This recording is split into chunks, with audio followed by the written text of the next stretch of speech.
Yes, so back to the 12th century and Maimonides, Averroes, and Al-Farabi in the 10th century. So this was in the context of a seminar that I taught in 2005 at Al-Quds University, together with the well-known Palestinian philosopher, intellectual Sari Nusseibeh, who was the president of Al-Quds at the time. And so I had just done a boot camp in Arabic at Middlebury College.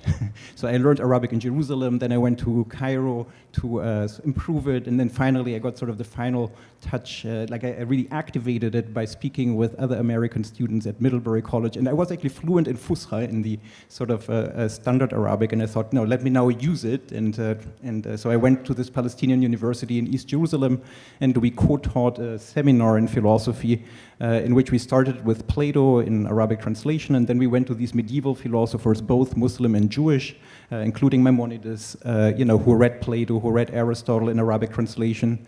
And I think they really, they were these very, very committed rationalists. They really had faith in reason. They thought that reason is our best guide, not just to understanding the universe, not just to understanding how nature works, but also to understanding how we should worship God. They considered God a kind of, divine mind that ordered the universe, and the more you understand the universe, the more you understand the wisdom that God, has sort of invested in this universe. And there is a certain sort of ecumenical spirit.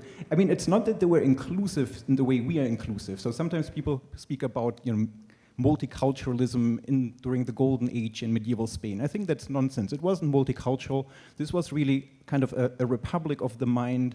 They really acknowledged other philosophers who were also committed to reason, who were also, committed to pursuing the truth. But nonetheless, in this sense, it was a very, very inclusive club, right? If you were passionate about the truth, you were a member of the club, no matter whether you were Jewish or Christian or Muslim or pagan, right? Plato and Aristotle, after all, are pagan, no matter whether you're a man or a woman, heterosexual, homosexual, or something else, man, woman, or transgender. What really mattered, what exclusively mattered, was your commitment to pursuing the truth. And so, it's impressive, I must say. When I started studying these materials in the 1990s, actually at the Hebrew University, which was a time much more cheerful than now, when Yitzhak Rabin and Paris were somehow trying to negotiate something with Arafat, it was actually an optimistic time, which then collapsed when Rabin was assassinated in 1995. But when I was studying these things, it was in some ways really illuminating.